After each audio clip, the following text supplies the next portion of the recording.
এই আপু, আমি আদর করব, একটু আদর করতে দাও না প্লিজ। ওই কুত্তা, তুই আমায় একদম আপু বলে ডাকবি না। আমি তোর বিয়ে করা বউ, আর একবার আমায় আপু বলে ডাকলে আমি তোকে খুন করে দেব কিন্তু। তুমি আমার সিনিয়র আপু, তাই তো আপু বলছে, এখানে আমার দোষটা কোথায়? আমায় আপু বলাটাই তোর দোষ। আমার মাথা গরম করিস না অয়ন, একদম আজে বাজে কথা মুখে আনবি না তুই। আজে বাজে কথা কোথায় বললাম? আমি তো আমার সিনিয়র আপুর থেকে আদর চাইছি, ভুল কিছু তো আর চাইছি না। দাও না আপু, একটু আদর করতে দাও না। না, দিব না। আমায় আপু বলে ডেকেছিস না, তোর কপালে নো আদর। চুপচাপ ঘুমিয়ে পড়। বাসর রাতে আমার চুপচাপ ঘুমিয়ে পড়তে বললে আমি কি শুনবো নাকি? আমি তো আমার পাওনা ঠিকই বুঝে নেব। অয়ন কথা বলতেই অথরার উপর ঝাঁপিয়ে পড়ল। অথরা রেগে আছে, তাই সে অয়নকে সরিয়ে দিতে চেষ্টা করছে নিজের উপর থেকে, কিন্তু অয়নও নাছোড় বান্দা। আজ কোনো মতেই অয়নকে থামানো যাবে না। অয়ন আজ অথরার থেকে আদর নিয়েই ছাড়বে। অথরার উপর ছাপিয়ে পড়ে অথরার ঘাড়ে গলায় চুমু খেতে লাগলো। অথরা রেগে অয়নকে ছাড়ি দিয়ে বলতে লাগলো, উফ অয়ন, সরে যা তো, আমার এসব ভালো লাগছে না এখন। শুনবো না। আজ আমাদের বাসর রাত, আজ যদি এসব না করি তাহলে কি করব? জানি না কি করবি, কিন্তু আমি তোকে আদর করতে দিব না। ওকে ফাইন, দিও না, আমি জোর করে আদায় করে নেব। ওমা, জোর করে আদায় করে কিভাবে? আরে সোনা সিনিয়র আপু, হতে আমার সিনিয়র হয়েছে, আসলে বুদ্ধির দিক থেকে তুমি আমার থেকে জুনিয়র। মেয়েদের ইচ্ছে থাকে শরীরে, আমার মস্তিষ্কে তুমি আছো, আর আমার ছোঁয়ায় তুমি আমায় আদর করতে বাধ্য হবে। অয়ন কথাটা বলতেই বেশ শব্দ করে হেসে ফেলল। অধরা অয়নের এমন অদ্ভুত কথা আর হাসি দেখে বিচলিত হয়ে পড়ল। অয়ন অধরার ঘাড়ে আলতো করে কামড় দিয়ে বসল। অধরা প্রবলভাবে কেঁপে উঠল অয়নের ছোঁয়ায়। এ কি অদ্ভুত শিহরণ! অধরার পুরো শরীর মুচড়ে উঠল অয়নের স্পর্শে। অয়ন অধরার দিকে দৃষ্টিপাত করতেই অয়ন বুঝতে পারে অধরার মনের মধ্যে ইচ্ছের শক্তি একটু একটু করে জন্ম নিচ্ছে। অয়ন আরো পাগল হয়ে যায়। অধরার ঘাড় থেকে মুখটা তুলে অধরার গালে ঠোঁট ছুঁয়ে এঁকে দিল মৃদু চুম্বন। অধরা অয়নের পিঠ চেপে ধরে আছে। অয়ন নিজের নাক অধরার নাকের সাথে ঘষে চলেছে অনবরত। অধরা অয়নের এমন আচরণে বারবার নিজের উপর থেকে নিজের নিয়ন্ত্রণ হারিয়ে ফেলছে। অধরা নিজের অজান্তেই অয়নের শরীর শক্ত হাতে চেপে ধরে মুচড়ে দিতে লাগলো। অধরার হাতের স্পর্শে অয়ন অন্যরকম এক অনুভূতির সন্ধান পেল। অয়ন নিজেকে আরো গভীরভাবে অধরার সামনে প্রকাশ করতে লাগলো।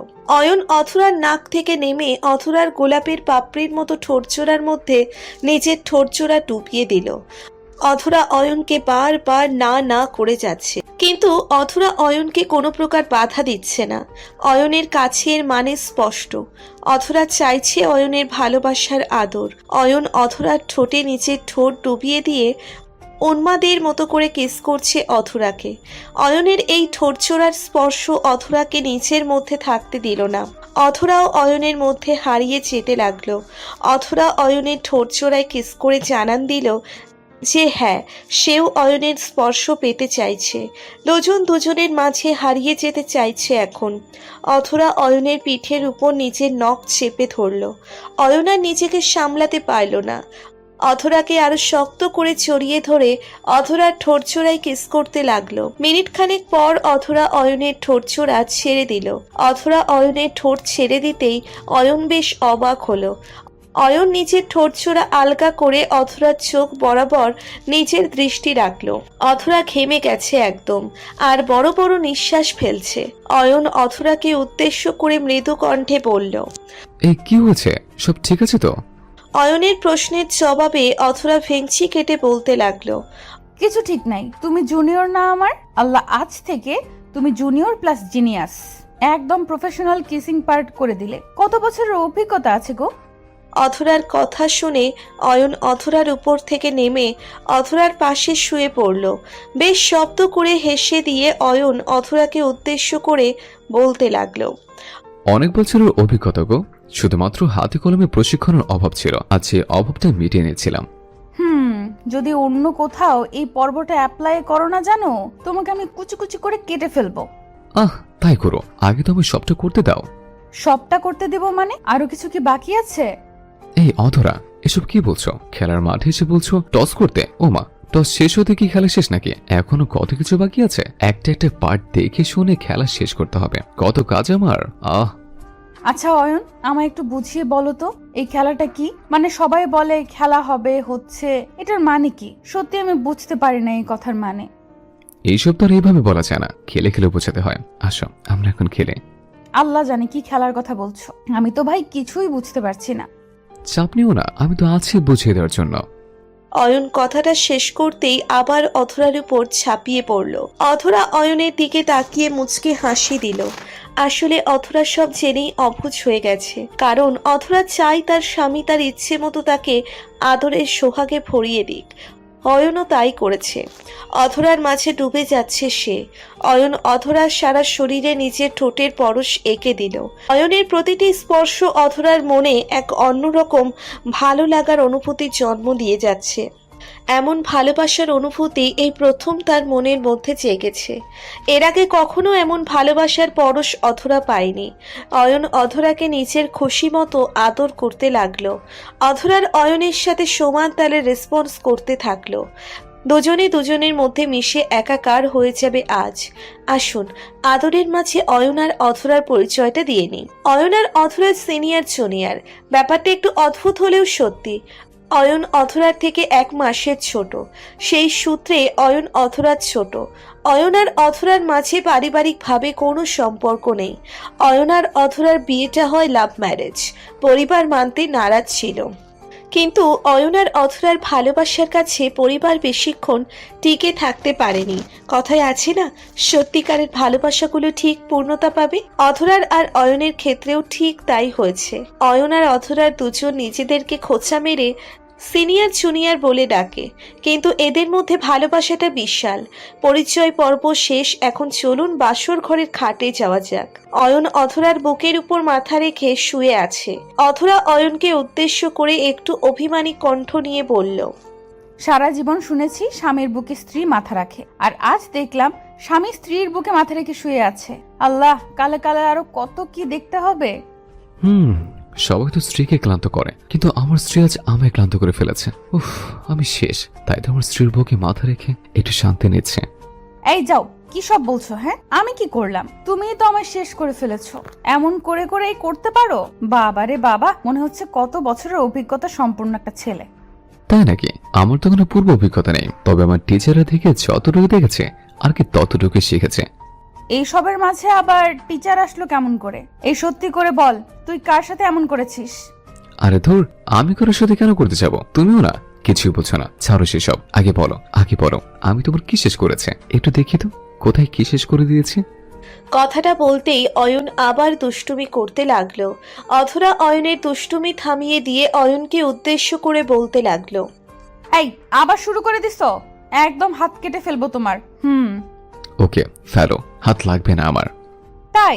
হাতের আর দরকার নাই তোমার? ঠিক আছে, তোমার হাত কাটবো না, ওইটা কেটে ফেলবো। কোনটা? যেটার মধ্যে দিয়ে আদর জেগে ওঠে ওইটাই কেটে দিব। কি ব্যথা গো! আমার উপরে অমানবিক নির্যাতন করলে তোমার বিন্দুমাত্র বাঁধবে না? অয়ন, ফাজলামি হচ্ছে আবার। সরো বলছি, আমার কেমন কেমন জানি লাগে। উফ, কেমন লাগে সোনা, বলো আমায়। কথাটি শেষ করতেই অয়ন অধরার ঠোঁট জোড়া আবার নিজের নিয়ন্ত্রণে নিয়ে নিল।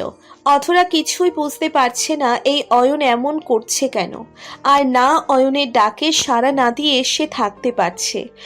অয়ন তাকে স্পর্শ করতেই তার মনের মধ্যে এক অদ্ভুত শিহরণ খেলে যায়। বাঁধ ভাঙা শিহরণ অধরাকে বাধ্য করে অয়নের ডাকে সাড়া দিতে। অধরার মনের মধ্যে একটু একটু করে সৃষ্টি হয়ে থাকা ভালোবাসাগুলো পূর্ণতার জন্য ব্যাকুল হয়ে ওঠে। হ্যাঁ, অধরা নিজের মধ্যে থাকতে পারে না। অয়ন অধরাকে আদরে আদরে ভরিয়ে দিতে লাগলো। অধরা পরম সুখে অয়নের আদর খাচ্ছে। ভোরের আলো ফুটে গেছে। অধরা অয়নের বুকের উপর থেকে উঠে ফ্রেশ হয়ে নিল। আজ সবার জন্য নাস্তা তৈরি করতে হবে তাকে, কিন্তু অধরার ভয় হচ্ছে এই ভেবে যে সে কি সবার মন জয় করতে পারবে। এমনিতেই রান্না মোটামুটি সে করতে পারে, তবে আজ একটু বেশি নার্ভাস সে। মনের মধ্যে ভয় হচ্ছে হয়তো কোনো কিছু ভুল হলেও হতে পারে। অধরা আর কিছু চিন্তা করলো না। অধরাই এই সংসারে একদম নতুন, তাই একটু নার্ভাসনেস কাজ করছে তার মধ্যে। অধরা নাস্তা রেডি করতে লাগলো। অধরা নিজের মনের মতো করে কাজ করছে। হঠাৎ করে অধরা বুঝতে পারল রান্নাঘরে কারোর উপস্থিতি। অধরা পিছনে ফিরে দৃষ্টিপাত করলো না। হঠাৎ করে অধরা নিচের কোমরের উপর কারো হাতের স্পর্শ পায়। অধরা একটু ভয় পেয়ে গেল। আসলে ভয় পাওয়াটাই স্বাভাবিক, কারণ হঠাৎ করে এমন স্পর্শ কেউ পেলে সে একটু আটকে উঠবেই। অধরা ভয়ার্থ কণ্ঠে বলে উঠল, এই কে? পেছন থেকে কোনো শব্দ আসলো না। অধরা অনুভব করছে পেছনে থাকা মানুষটি তার ঘাড়ে গভীরভাবে চুমু খাচ্ছে। অধরার আর বুঝতে বাকি রইল না যে পিছনে থাকা মানুষটি তার প্রিয়জন, তার স্বামী।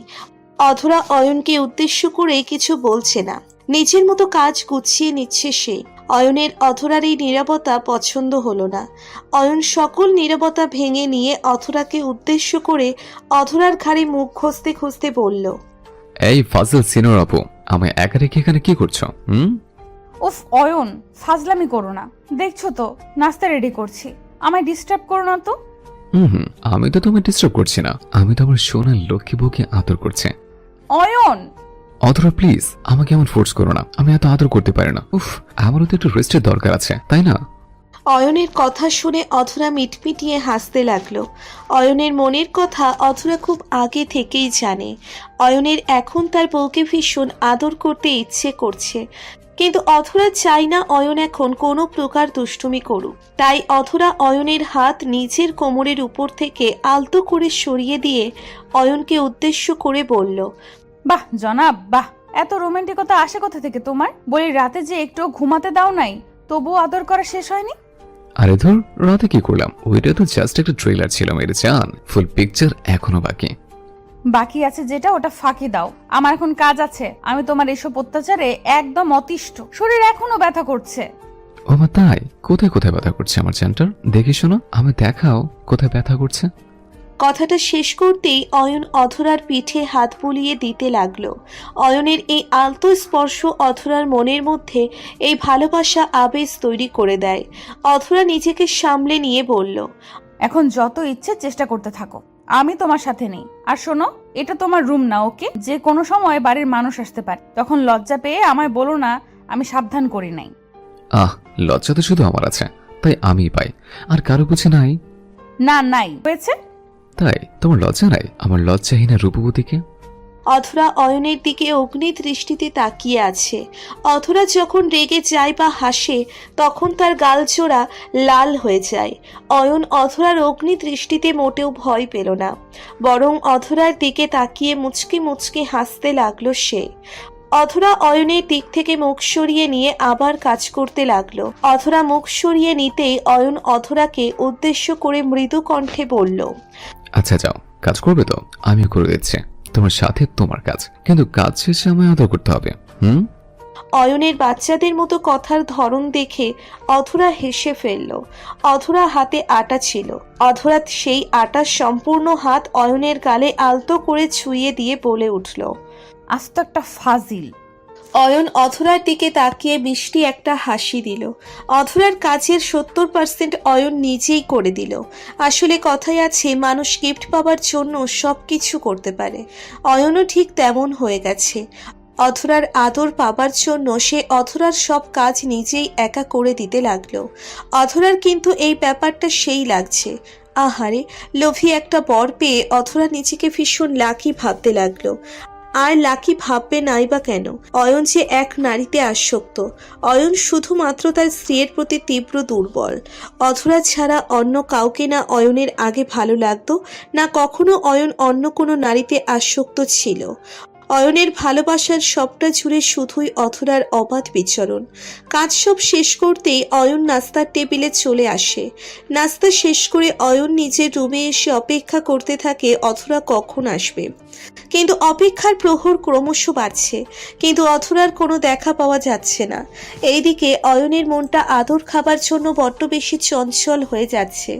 হঠাৎ করে অয়ন দেখতে পেল অধরা তার রুমের দিকে এগিয়ে আসছে।